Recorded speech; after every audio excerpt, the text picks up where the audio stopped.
Hello, Hecate devotees, witches, and fellow occultists alike out there. Today's video is about Hecate and her role with ghosts. The music in the background is Paleo Wolf. I listen to them often during ritual. I figured I'd give you something a little extra to listen to besides just my meandering. Let's talk about spirits. There are different types of spirits, and according to different cultures, you can have physical spirits where they come back pretty much as a corpse and haunt you. You can physically touch them, and they either look over the family or can be destructive. You have vapor-like entities that the Greeks believe in, where you're almost a mist-like quality. You're ethereal being. You're see-through, but you look like you would while you were alive. And sometimes you even carry attributes of your death. For example, if you were murdered, you would have the wound visible in your vapor-like being. There's phantoms that are a mix of both, where you are the vapor-like being, but instead of passing through walls and not being able to physically touch you, they would be able to physically touch you or move objects. So there are different types of spirits depending upon which culture you're going with. Today we're going to talk about the Greek kind, where they're translucent but look like their physical being before death. In Greek funerals, they would lay the body out and have a feast in their honor. The corpse would be physically present, and they would peridipnon is what they would call it, is the afterlife feast, where they would honor you and drink to your spirit to move it on into a happier, festive-like environment, so you're no longer attached to that family and to the earthly plane. And they would have a procession. The women would beat at their chests, sometimes wear the clothes of the dead, the person that they're honoring, pull out their hair, scream, moan, and they would carry the body after 30 days of the body resting in the home. They'd carry it in this procession and bury it in a tomb that would have an epitaph of the person who is deceased. And then there they would continue to honor the dead. The 3rd, the 9th, and 30 days after the deceased, they would come back to that gravesite and offer food or libations. They would offer an animal sacrifice sometimes, depending upon how wealthy the family was. Sometimes they'd even offer their own blood. For example, one of the female family members might cut herself and give that offering to the dead, the deceased relative. And they would continue throughout the year, at least 3 times, to honor the dead by giving them feasts and libations and sacrifices. Fortunately for us, we don't do sacrifices anymore, but back then they would choose a black animal, either a bull, a black goat, and sometimes, unfortunately, black dogs were sacrificed. All of these animals are sacred to Hecate. Again, we don't do sacrifices anymore, thank the gods, but these are all considered sacred animals to Hecate. And I mention that because they all did sacrifices to her with these 3 animals. They have to do with funerals, they have to do with her. So that's what they do for their funeral rites. And we can even see parts of these things contributed to necromancy. In Homer's Odyssey, he wrote about necromancy. Now, necromancy is raising the dead, either by ancestor worship, by trying to get a spirit to attack a person or family or place, by having a spirit haunt a place. Like, let's say you love that house, but you don't want anybody else to have it. They'd send a spirit in of their ancestor to keep watch over it, to make sure nobody else who is unworthy would inhabit it. They would also, parts of the necromancy, as I mentioned, the sacrifice part. But like the funeral, in Homer's Odyssey, they mention wearing the garments of the dead to connect your physical being with the deceased to help raise them. Your own blood sacrifice, they mention that in the Odyssey to tie your lineage with what you're doing spiritually. They also mention, of course, the sacred plants to Hecate, but they use them for hallucinogenic properties like belladonna and henbane. These are also linked to her because they're poisonous. They could kill you or make you very sick. But again, I mentioned their hallucinogenic properties, which would make you see all sorts of things, including spirits, and put you on the precipice between life and death. Tura, henbane, belladonna, mushrooms even. They would also leave with the necromancy, they would offer libations of honey and milk, wheat, mushrooms, garlic, and the poisonous plants that I mentioned. So talking about necromancy and Hecate, I would be considered necromantic because I use her to communicate with my ancestors.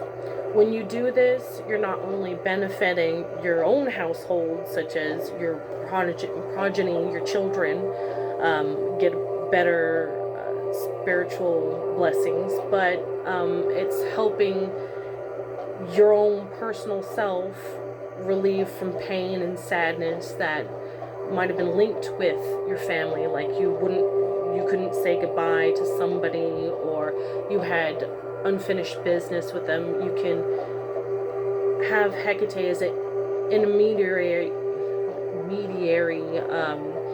aspect to help you communicate with them. Hecate is queen of the crossroads. This is because of direction. She not only monitors the Catonia, Enolia, and Urania, which is the earth, the sea, and the sky, but she, at the crossroads, when you're trying to make a decision as to which way to go, she can help favor that because she's Enoria. She is the traveler of in-between places. So, also at the crossroads, they would leave offerings to her for decision making, for good travel.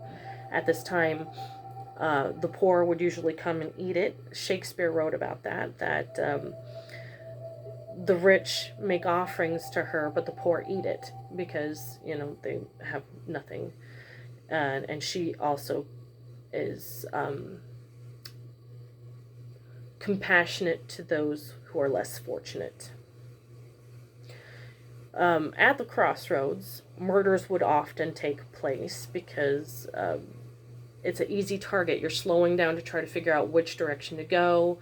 Thieves would come out and murder you for your belongings. So the spirit of that past person who had been murdered would sit at the crossroads.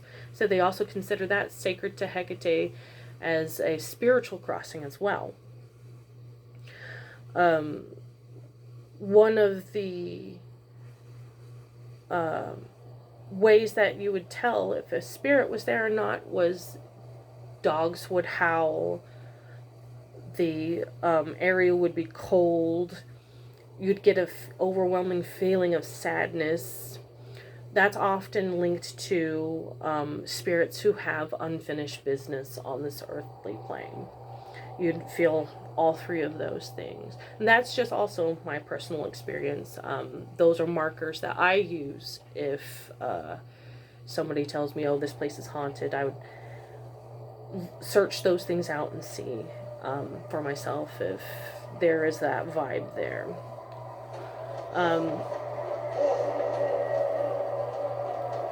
Hecate is also great for people that have taken their own life, suicide. I feel when you have so much overwhelming want to take your own life and you actually do, there's unfinished business that you've left because you've gone too early. She is the master of untimely death, not just suicides, but car accidents, trauma, death in the hospital. She loves to walk through those places. So to use her in the necromantic way of communicating with a spirit who has had its life taken too early, who may not understand it's dead, or that may be wandering still, this is the perfect time to call on Hecate to move that spirit forward, because there's still an attachment here that is unfinished. Spirits that have unfinished business, you can put in places to haunt. She is used for either taking spirits out of a place such as that, or putting them in there to haunt. So that's another aspect of working with Hecate. If you wanted to put a spirit in there or take one out, maybe your grandma's house is haunted and you're not sure how to go about getting the spirit out, you would call in Hecate, because she, in the Greek magical pottery, they have reference to her with golden sandals and her noose or rope that she would lasso around a spirit and pull either out of the body or out of places that they have been wandering too often and need to either go back to the Elysian fields or to Hades for him to judge, or serve their time in the underworld. So, okay, I mentioned the sacrifices, I mentioned the dogs, I mentioned the offerings, the peridepnon. Other aspects of Hecate and working with the dead. She's often linked with, like, Chthoniya, the earth, Urania, so anytime you have, like, pilots that have crashed, or you can, bodies haven't been found, I could definitely see using her for that aspect. And for, Anolia, death at sea, huge thing during the Greek time period. You'd be lost at sea and nobody knows where you were because you're out in the middle of the ocean and happen to, sink. Deaths of the underworld or underwater, she is linked to that, so you'd use her for that purpose. Again, ancestor worship, because she's linked to the family. As a matter of fact, they would often not just use the dipnon at the crossroads, but they'd offer it outside of their own home. They'd have like a little tiny altar that they would, put libations or hang a wreath to Hecate. She was often seen in the temple of Athena and Apollo with wreaths and her own personal stone that they would dedicate to Hecate because she's linked to those deities. And of course, Artemis, because they associated with Hecate is the Kur, the maiden form, and with the Luna, the moon. So, right. In a lot of different cultures, they would see spirits as either menacing or helpful. I also think they could be either. Sometimes there are non-human spirits. Of course, Hecate works with them too.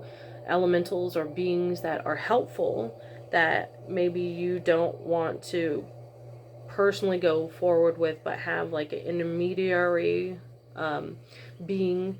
Hecate's great for working with them, like demons or angels, demons, because back then they are spirits that have specific work that people do not favor, but they're here for a reason and a purpose, because it's all karma being fulfilled. For example, you may feel like, oh, I'm being attacked, or I'm having nightmares, or this dark entity won't leave my home and I don't understand why. Well, it could be there for a reason, because in the past you could have been abusing a spirit and using it for your own personal gain, like King Solomon. So, that cycle needs to play out. So you're being haunted yourself or being attacked and you don't understand why, and you're trying to get rid of this entity. Well, if you call Hecate in as the mediary, she'll sit there and go, okay, well, you have some stuff coming to you, so things do need to play out, but yes, I will take this being out of your hands. So she may remove the entity, but then the foundation of your house crumbles, or your pipes burst or something. So it's paid back a little bit, but the work's still there. These are just ideas and things that I've read about from ancient times. There's this little tale from Pliny the Young during 500 AD where he mentions living in Athens and a spirit haunting the place he was renting from this owner, and the owner had experienced the entity that would show up and rattle chains. Chains are considered part of karma. You're linked together with work that you've done throughout each lifetime that either binds you further to the earth, or you release the link by the spiritual work that we do as witches, and lessen a little bit of that debt here on earth. So he moved his writing desk into the room that the owner said that they kept seeing this corporeal spirit, and he had an encounter with it. It rattled its chains and moaned and wailed at him, and he was smart enough to observe it over a 13-night period, where finally he noticed that it would go out into the garden every night.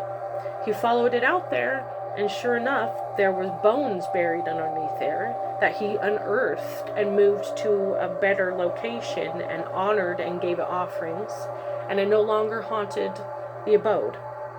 So he himself did a little bit of necromantic work, helping a spirit out, which I think is a beautiful and wonderful thing that if you have the knowledge, you should do.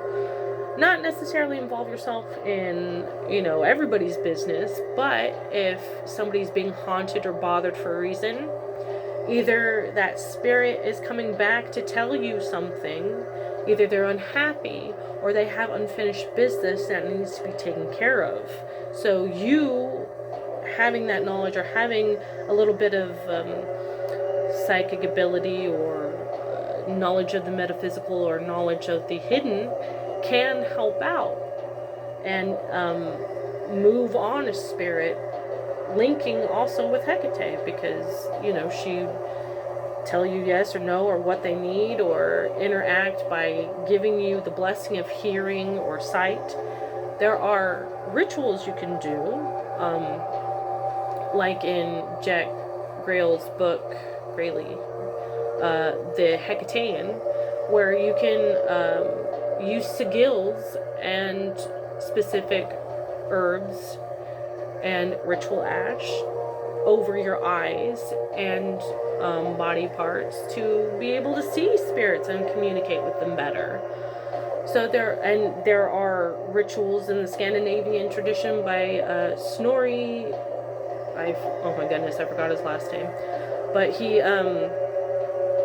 wrote staves and sigils that you can use to see spirits. As a matter of fact, I have one of them right here on my leg. That was the stave that you'd write with your own blood on a specific tree to be able to see the spirits wandering the forest. So there are ways to be necromantic and connect yourself with the dead to be able to help them.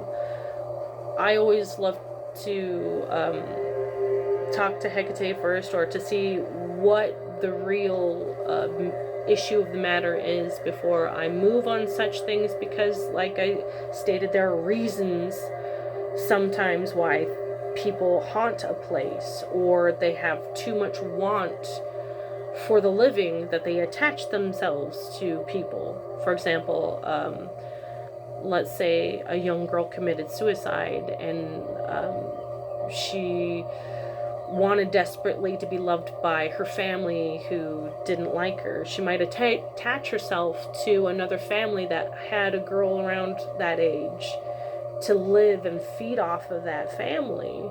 You know, you can interfere in that way. Well, not interfere, but with the right respect, move that spirit on, because it's not healthy for it to attach itself to the living wanting something they can't have, and it's better for them to reincarnate so they can have that experience rather than living in that in-between world. So yeah, often writings dictate that a spirit will either haunt a person, a location, or an object. Like example, a young girl loved her jewelry box, so after her death, she might have died young. That wanting, that feeling for that object may stick around it, or that residue of that want is attached to that object, so the next person that gets it may have all those deep feelings of want and attachment that spirit put onto it. Locations, like I stated, haunted houses, or there's also what is considered an echo. For example, Gettysburg. You have the battlefield that people often see the soldiers fighting, and it's just replaying a part of time. That's what they're seeing, the death of these soldiers. Their bodies are probably still somewhere in the battleground that nobody picked up, and they're replaying that same part. They can't interact with anybody. They're not intelligent spirits, but they're an echo of what happened at that location. And of course I mentioned personal hauntings where and the spirit would attach itself to living and go over. Now, as far as possessions go, my personal belief, and I could be wrong, but this is what I've experienced, possessions usually don't happen unless in one of your past lives you have abused a spirit and it is coming back to physically take over you, to put its will out there. For example, let's say I practiced Santeria in a past life. I bottled a spirit and I kept it in the jar, and I sent it out to go do my bidding without its permission. I'm going to eventually have to repay that debt of its work. So I may be, 20 lifetimes past, I'm a little girl and I have no idea what's going on, but my body's being possessed. That's retribution. That is the spirit coming back after a couple past lifetimes and using you. Or maybe not that specific spirit, but another entity. So those are things to be aware of. Try not to, just try to be aware of what energy you're putting out there, because it does come back on you in one form or another. So yeah, that's pretty much what I gotta say. Hopefully you got some better ideas about how to work with Hecate and spirits of the dead, and I gave you a little bit of history out there. I hope this video finds you well and gives you some inspiration. Have a wonderful Halloween and All Saints Day. I'll see you guys probably next month. Bye-bye.